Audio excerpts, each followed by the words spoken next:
morning to all of you. You are welcome on our channel GS Grammar Class. Let us start the fundamental of English यानी कि basic of English.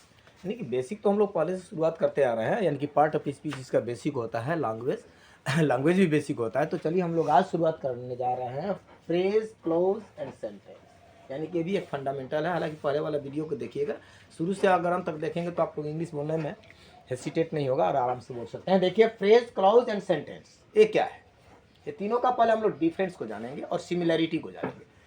Phrase का मतलब होता है group of words which have no complete sense, यानी कि शब्दों का समूह जिसका संपूर्ण अर्थ न हो। क्लोज ये भी होता है ग्रुप ऑफ वर्ड्स, यानी कि सिमिलैरिटी जो मैं बता रहा हूँ, group of words which have complete sense और may not have complete sense. ये कौन सा बात हो गया, कंप्लीट सेंस भी हो सकता है और कंप्लीट सेंस नहीं भी हो सकता है। क्लियर होगा आप लोगों का इसी वीडियो में।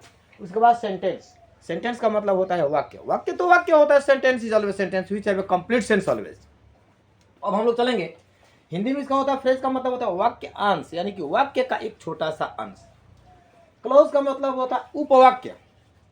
उपवाक्य वो भी होता है वाक्य के बदले में, यानी कि जोड़ने वाला जो एक सेंटेंस है उसके बाद वाला सेंटेंस आकर के जुड़ता है तो उसको बोलेंगे हम लोग उपवाक्य। यानी कि क्लोज जो होता है ये भी ग्रुप ऑफ वर्ड्स होता है, इसका कंप्लीट सेंस हो सकता है और कंप्लीट सेंस नहीं भी हो सकता है। और सेंटेंस जो होता है सिंपल सेंटेंस, कोई भी सेंटेंस जो होता है सिंपल सेंटेंस होता है। उसके बाद हम लोग शुरुआत करने जा रहे हैं हम लोगों का फ्रेज, क्लोज एंड सेंटेंस का जो डिफरेंस और सिमिलैरिटीज है। देखिए क्या होता है, हम लोग इस तरीके से आप लोगों को वर्गीकरण कर दिए, क्लासिफिकेशन कर दिए, how to identify. It is a group of words, यानी कि phrase is a group of words.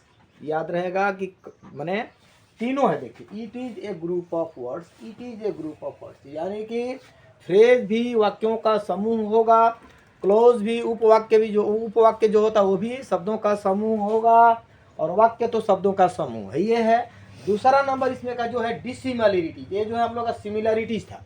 और डिसिमिलैरिटीज क्या होता है, फ्रेज में क्या होता है, नो सब्जेक्ट वर्ब का कॉम्बिनेशन नहीं होता है। सब्जेक्ट वर्ब का कॉम्बिनेशन होता ही नहीं है उसमें। लेकिन इसमें क्या होता है, it has subject verb combination, यानी कि इसका फुल सेंस निकलेगा, कंप्लीट सेंस निकलेगा। और कभी कभी नहीं भी निकल सकता है इसका कंप्लीट सेंस, कब बतलाएंगे। और it has subject verb combination, और सेंटेंस में तो कभी भी सब्जेक्ट वर्ब कॉम्बिनेशन होता ही है। इसका कभी कंप्लीट सेंस नहीं होगा, इसका कभी कभी कंप्लीट सेंस होता है, कभी कभी अधूरा भी सेंस होता है। इसमें मैटर आने वाला अभी आने वाला है, और इसमें तो कभी भी कंप्लीट सेंस सेम मोर और लेस इसमें और इसमें का सेम ही होता है, और इसका कंप्लीट सेंस कभी भी होता है सेंटेंस का। और अब हम लोग देखते हैं क्या चीज इसमें। चलिए हम लोग एक एग्जांपल लेते हैं। चलिए, if he comes I will, if he comes I will help him. अगर वह आता है तो मैं उसका सहायता करूंगा। If he comes I shell help him. देखिए यहाँ पर इफ क्या चीज का काम कर रहा है, कंजक्शन का काम कर रहा है, और यहाँ पर सब्जेक्ट का और वर्ब का एग्रीमेंट हो रहा है। इफ ही कम्स, यानी कि ये क्या होगा, हम लोगों का एक क्लाउज हो रहा है। इफ ही कम्स, अगर वह आता है, आई विल हेल्प हिम, यहाँ से फिर एक सेंटेंस हो रहा है, सब्जेक्ट और वर्ब का एग्रीमेंट हो रहा है। यानी कि ये भी एक सेंटेंस है, ये भी एक सेंटेंस है, ये भी एक क्लॉज है, ये भी एक क्लॉज है। लेकिन एक बात है यहाँ पर देखिएगा, अब फ्रेज का कोई सेंस नहीं होता, याद रहे। इफ ही कम्स, यदि वह आता है तो आई विल हेल्प हिम, मैं उसका सहायता करूंगा। इफ ही कम्स, यहां से देखिए तो ये जो सेंटेंस है, यदि वह आता है, यदि वह आता है, क्या आता है, इसका कंप्लीट सेंस हो रहा है, नहीं हो रहा। यानी कि इसमें क्या हो जाता है, ये हम लोगों का हुआ इंडिपेंडेंट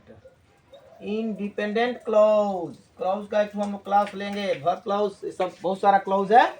और ये हो गया हम लोगों का, सॉरी हमने गलत लिख दिया यार, यहाँ पर ये हो गया हम लोग का डिपेंडेंट क्लाउज। कैसे डिपेंडेंट क्लाउज होगा मैं बतला रहा हूँ, डिपेंडेंट क्लाउज।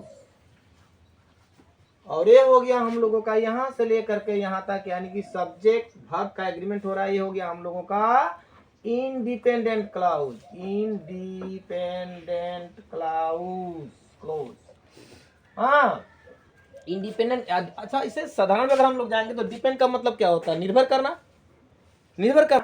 और इंडिपेंडेंट का मतलब क्या होता है, स्वतंत्र है उसे किसी की सहायता की जरूरत नहीं है। तो यहाँ पर ये सेंस पर जाइए, इफ ही कम्स, यदि वह आता है। संपूर्ण क्या इसका सेंस निकल रहा है? नहीं निकल रहा है। हाँ, कब निकलेगा? जब इसको हम लोग जोड़ेंगे। आई विल हेल्प हिम, यदि वह आता है तो मैं उसका सहायता करूंगा। आई विल हेल्प हिम, लेकिन इसको यदि हम लोग सिंगल अगर रख देते हैं, मान लेते हैं कि इधर नहीं, आई विल हेल्प हिम, इसका कंप्लीट सेंस निकल रहा है। यानी कि ये जो सेंटेंस है किसी के ऊपर में निर्भर नहीं है, लेकिन ये निर्भर है। हाँ, ये मांग रहा है कोई चीज सब सेंटेंस को पूरा करने के लिए। यदि वह आता है मैं उसके साथ जाऊंगा, यदि वह आता है मैं उसे सिखाऊंगा, यदि वह आता है मैं उसका सहायता करूंगा। यानी कि ये जो सेंटेंस है पूरा होने के लिए किसी को पुकार रहा है, लेकिन ये अपने आप में पूरा है, ये अपने आप में पूरा है। तो ये जो सेंटेंस है ये भी एक क्लाउज है, ठीक है ना, लेकिन इसका जो सेंस है अधूरा है। पहले बोला गया था कि क्लाउज में क्या होता है, कभी कभी कंप्लीट सेंस होता है और कभी कभी इनकम्प्लीट सेंस होता है। तो यहाँ पर देखिए, मान लेते हैं एक ही सेंटेंस में इफ ही कम्स, दूसरा भी सेंटेंस बहुत हम लोग सारा ले सकते हैं। इफ ही कम्स, यदि वो आता है, क्या है? खत्म। यदि वो आता है, इसके बाद में तो कुछ चीज चाहिए ना। सेंटेंस वहां पर अपना पूरा रूप नहीं ले रहा है, लेकिन यहाँ पर आई विल हेल्प हिम अगर लग गया, कमा दे करके लगा दी हम लोग, तो उसका पूरा शब्द निकल जाता है, सॉरी पूरा अर्थ निकल जाता है, अभिव्यक्ति। तो यहाँ पर हम लोग का इंडिपेंडेंट क्लाउज हो गया और ये हम लोग का डिपेंडेंट क्लाउज हो गया। याद रखिएगा, ये हम लोग का सिंपल, कॉम्प्लेक्स और कंपाउंड बहुत जल्द ही आने वाला है। और ये एक बात है, इंडिपेंडेंट क्लाउज को हम लोग मेन क्लाउज भी कर सकते हैं। क्या कर सकते हैं? मेन क्लाउज भी कर सकते हैं, यानी कि प्रिंसिपल क्लाउज भी कर सकते हैं। और इसको हम लोग क्या कर सकते हैं? सब ऑर्डिनेट क्लाउज भी कर सकते हैं, सब ऑर्डिनेट क्लाउज। ये हम लोग का क्लाउज का जब पार्ट आएगा तो हम लोग सीखेंगे, लेकिन इस बेसिक में याद रखिएगा। हाँ, फ्रेज, क्लाउज और सेंटेंस में क्लियर हो गया। Phrase has no complete sense but it has a group of words. It may, that means clause has a complete sense और may not be the complete sense. याद रहे। हाँ और क्या बोला, इसमें सब्जेक्ट और वर्ब का एग्रीमेंट होगा, लेकिन फ्रेज में सब्जेक्ट और वर्ब का एग्रीमेंट नहीं होगा। और सेंटेंस में तो सब्जेक्ट वर्ब का एग्रीमेंट कभी भी चलेगा और कॉम्प्लीमेंट्री भी रहेगा। हाँ नेक्स्ट वीडियो हम लोग जाएंगे। अगर ये चीज़ अगर आप लोगों को समझ में अगर आया होगा तो कमेंट करके बताइए, अगर कोई असुविधा होगा तभी भी कमेंट करिएगा। इस वीडियो में इतना ही।